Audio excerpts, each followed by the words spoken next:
Medieval depiction of fireworks festival. It wouldn't look like anything special if there weren't a couple of curious activities going on at this festival. For example, this installation, which seems to produce some sort of light, but it's not linear as it is with the properly depicted fireworks, or the also very well depicted torches or smoke from gunfire, all of which are depicted with light spreading in a linear manner. The strange devices emit light in the same way as a Tesla coil does. Also, it would be very hard to explain what the chaps around are doing if we continue to believe that the known sources of light known to man at that time would be candles, simple torches, fireworks, things like that. What these two are doing doesn't seem to be much different from this modern Tesla coil entertainment.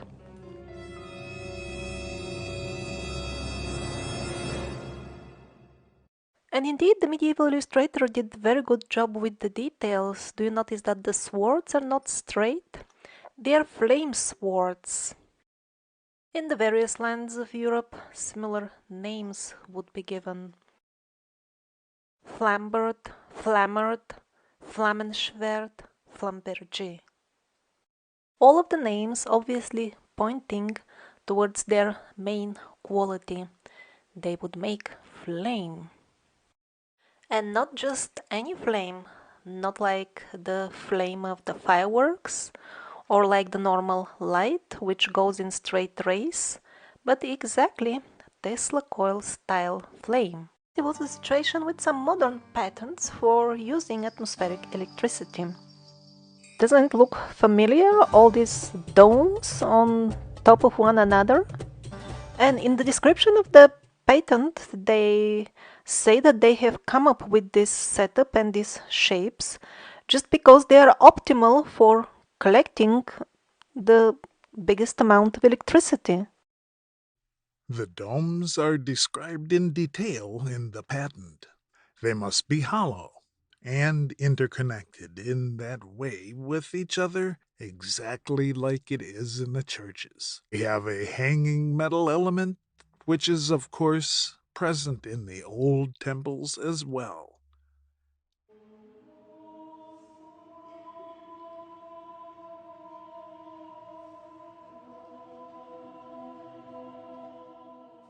So, what else do we need to have our setup complete? Metal floor.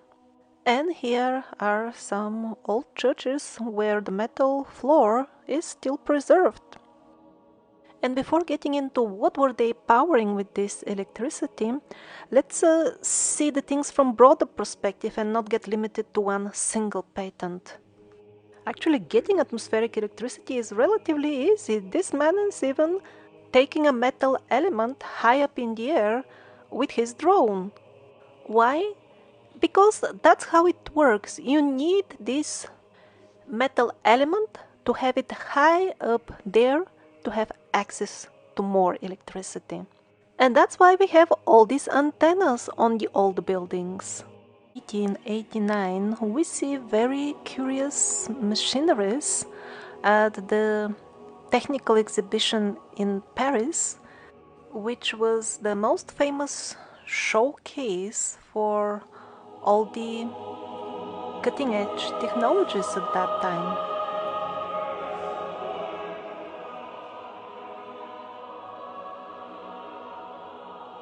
And all these miniature domes would be displayed in the technical department.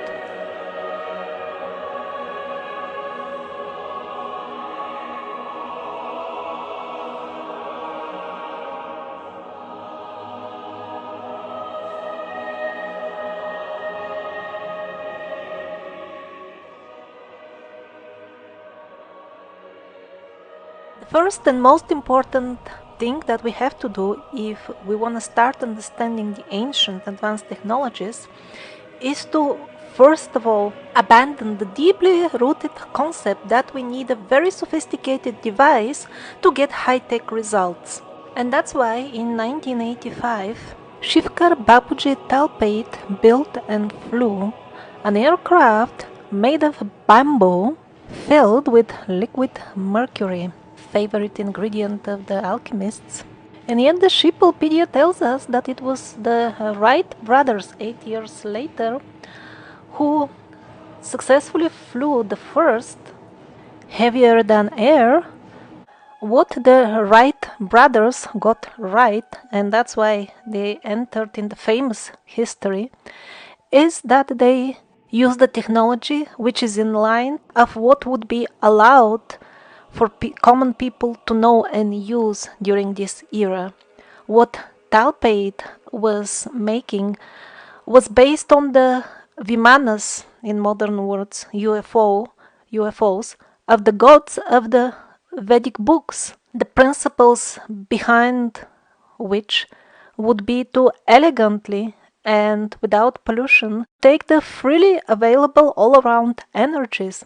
Well, what modern man is allowed to do is to only have access of polluting and centrally controlled sources of energy for the purpose of total enslavement by the use of artificial intelligence in the form of computer networks, which of course are centrally regulated again, which networks fully control what kind of information the people have access to, along with the most practical aspects of life. For example, where can you go? Do you have access to certain countries or areas is determined by an electronic device which reads a card or other form of identification which you have to present. The simple bamboo and mercury manned aircraft of Shivkar Bapuji Talpate would have been an option to become independent of this centrally managed by artificial intelligence system, and that's why most people have never heard about it, and that's why this branch of technology is not allowed in the civil sector. Its application is only allowed in the non-civil sector. We look for new energy, but energy is around us everywhere, all the time. But most time we waste them. Until recent, we find this can be a very important effect. Materials and beam material. When they become physically contact, there's a charge transfer. If they are separated by a gap, there's a voltage generated. And this occurs for almost any materials we know today. We are in the School of Material Science Engineering, Georgia Tech. We have invented a new energy technology. I believe they're going to change the world we live in the near future. When we first invented this, the output was just 3 volts. Today, our best can be 10,000 volts. Mechanical energy is everywhere, independent of weather, independent of day or night, independent of season. So anything you can think of, and we even think for big ocean wave, 31 terawatt energy can be harvested. That's twice of today's world energy consumption. It will not take too long, 5 years. 5 years, even 50 will not be enough, unless humanity collectively decides to leave this parasitic paradigm in which the freely available mechanic energy is not allowed for personal use.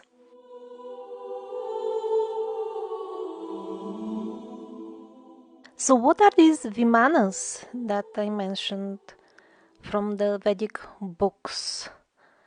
These are exactly what now we call UFOs. The only difference is that in Vedic times, people were in contact with those who flew such aircrafts, while the modern man prefers to live in ignorance and says it is a mystery and closes his eyes while browsing the photographs from the Second World War.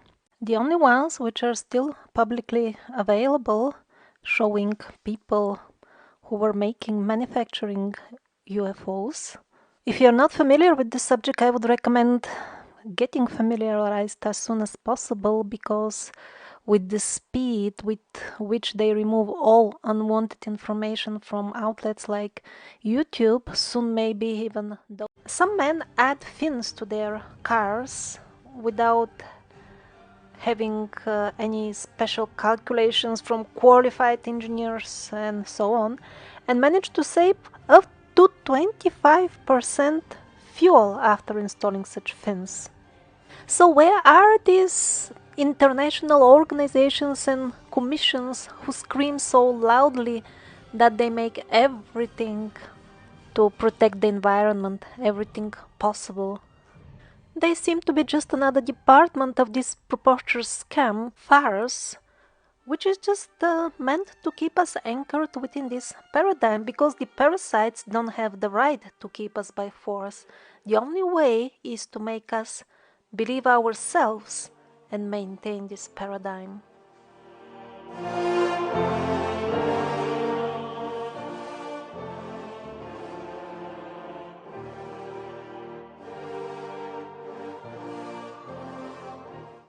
It's not so much that some evil aliens or evil groups of people are restricting us in such a way. It is mostly our own ignorance. Before the warriors would go to fight, before a battle, they would always recharge their weapons by sticking them in the ground. And that wasn't some sort of a superstitious ritual, but something very practical. Those who are aware of the benefits of what we now call earthing will immediately understand that the technology that these fighters were using for charging their weapon is not much different than the technology we use now to recharge our mobile phones. In the old temples, including mosques and churches, there were kind of glass vessels hanging on metal elements attached to the ceiling. In Russia, they were called молочные шары, which means milk balls. I don't know what was the Western name, but they were mentioned very often in the old Russian literature. Even some photos have survived of the last functional milk balls. This is when they're lit up. But they're not the oil lamps or some sort of candles, it's the liquid itself which glows. It may or may not be connected with the atmospheric electricity collected by the dome. And then here you can see them empty. As you can see, they're good-sized vessels. Although to us it may seem that they were kind of a lightning solution for the temples, this wasn't their main function, it seems, for the people who were using them at that time. According to contemporary sources, they were used for holy fire. Now, I personally don't really understand, was the holy fire from Jerusalem kept in such vessels? Was the liquid of the milk balls activated by that holy fire? That special miracle fire with which people wash their beards and hands and faces, and it doesn't burn them in the first few minutes after it appears in a miraculous way in Jerusalem. So are these vessels being lit up from that fire, or was this like a name used for any holy, like sacred fire? Because the substances which were put in these vessels were also magical substances. They were sold in, as far as I understand, dedicated shops for such things, and there were quite few of them. But subsequently, with the church reforms, and as the church was getting more and more divorced from its original mission to expand people's consciousness, they also gradually removed or maybe even banned these holy fire vessels, the original function of which, besides lightning, was apparently also to awaken like telepathic abilities, increase intuition, and in general widen the spectrum of perceivable reality around us. So, as the churches and the temples were turning more and more into a tool of narrowing our consciousness, of course, such simple devices were being replaced, or maybe they made it gradual, maybe they were just diluting the substances which were put in the jars, adding colorants, all kinds of poisons and stuff, and they wouldn't work anymore. Electricity was used a lot in the past. Those who have invested interest in hiding the true history from us can very easily hide its usage simply because it didn't always involve this excessive wiring as it does nowadays. So the artifacts are not there, at least the artifacts that we would expect to find. For example, this is a very interesting video. Two chaps, one of them runs through the other 1 million volts. Don't try this at home, they know what they're doing. They did it safely, that's why they survived it. But the boy through whom they run the electric charge, he was doing all that stuff which we would describe as biblical miracles, like thunderbolts coming out of his fingers when he points at something, moving objects, light objects, with his remotely with his hands. In other words, the usage of electricity in deep antiquity remains mysterious for us. First of all, because the hardware involved was probably quite different, and mainly because its applications were quite different. People were using it for different things, they had different interests in life, they were more aware of the multidimensional nature of their own selves. The spectrum of the reality was much wider for them, and that's why when the limited modern man tries to comprehend or understand what was going on, he will usually hit a wall. We will be unable to understand the practical aspects of their daily lives only after we learn how to see the universe through their eyes, through their mentality, and even acquire in the shop reasonably priced, mind controlled gadgets. Exactly like the magicians of the old times. You just think and it happens. But there are few new conditions. First of all, you depend on the central control, Big Brother, for having the technology. You can't manufacture the gadget yourself. And even when you acquire it, you can use it only as long as you are connected to the central artificial intelligence, which controls everything on Earth. You will have to report to this central artificial intelligence. It can be, for example, in the form of a required internet connection, or by registration. Yeah, you have to submit your credit card details. You will be asked continuously to create online accounts to verify that it is yourself. That's because the artificial intelligence monitors you all the time, and in addition, these gadgets which read your brain waves, they not only read them, they can also influence them, which is also nothing new under the sun, because influencing the thoughts of others without their direct awareness and with malevolent content, that it's called simply black magic, that is sorcery. And they always make it look like as if this is some sort of new invention that has never been seen before, while they're just reviving the old techniques, selling us back what they stole from us centuries ago.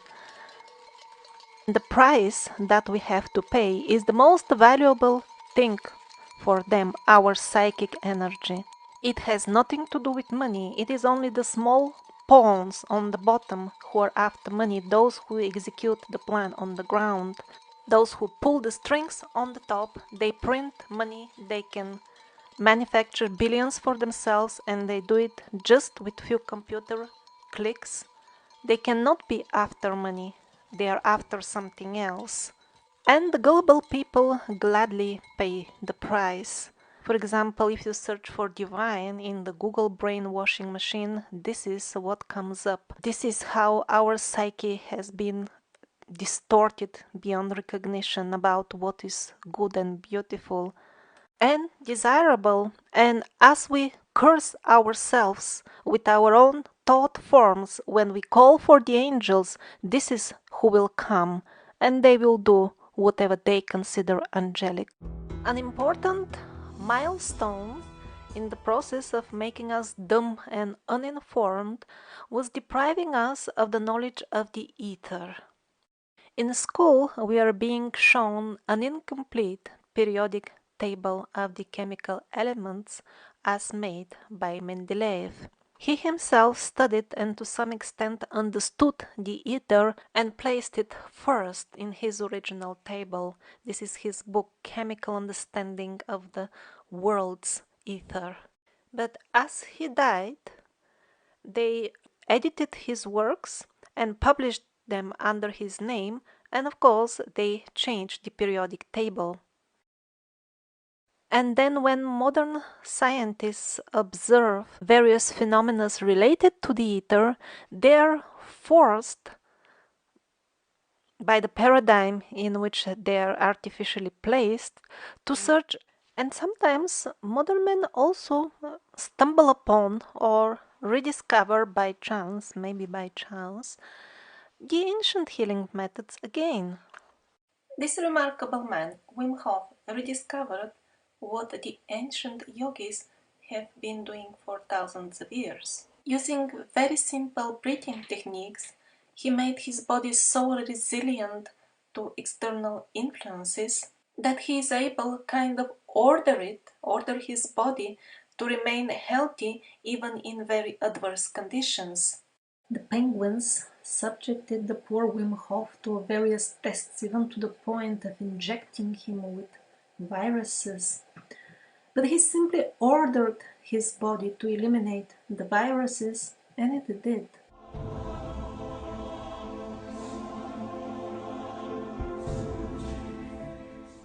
Why the people in the past were so keen on wearing lots of gold on their heads? That's very heavy, by the way. And if they could afford, they would even drink from golden cups. Or if it wasn't pure gold, at least the rim would be covered with gold if they can afford it. The answer which the penguins want you to believe, because they're paid to keep you in ignorance, is just because gold is shiny, looks good, it's expensive, and people want it to feel good looking and show off. But that is only a part of the full picture, and maybe even a small part, because what the people believed at that time is, for example, that the golden rim on a cup would remove the black magic in case it is in the liquid you pour in it. And surprisingly, or maybe I should say not surprisingly at all, in the modern days we discover that shielding materials made of precious metals are most effective against harmful vibrations. Like, for example, the waves of the wireless internet or the radiations emitted by our cell phones, which are very well known for making people sick. These modern vibrations are in no way different from the ancient vibrations called black magic or evil spells. Obviously, the golden crowns of the rulers provided similar protection. The king wanted to be able to think for himself. He wore a golden crown as a shield to be sure that no third party is tampering with his thoughts and his decisions. For example, these are modern devices which facilitate hijacking of the decision taking process of the common people, of the masses. In the past, it could have been done with spells, without the help of devices, or a combination of the two. It doesn't matter what exactly is the medium, the result is always a malevolent frequency, which could be neutralized partially or completely by mesh of precious metals. The rich and abundant embroidery of gold and silver on the garments of the clergy is in no way different from the modern silver fiber shield fabric. Their original purpose in older times would have been protection from malevolent wavelengths and also protection from the radiation from the various devices gifted by the gods and angels to the people of the earth. The holy men of the past, who were really mediums between the angels and the humankind, they were the operators of such devices, and that's why they needed appropriate shielding clothing for the type of work they were doing. On what grounds should we consider those people more backwards than us, while the majority of modern men are not even aware that certain vibrations or even sounds which are outside of the spectrum which we normally hear, they can actually reprogram our psyche and brains and practically implant foreign thoughts in our consciousness. The people who wore top hats, the people who built the neoclassical cities during the last couple of centuries, the people who built huge dirigibles and pneumatic trains, they knew a little bit too much to be tolerated by those who were overtaking the world's rulership. They were becoming uncomfortable. The answer to all that was to bury them, their entire culture, under mud. Just see how much clay they have to remove, how deep are the railway tracks.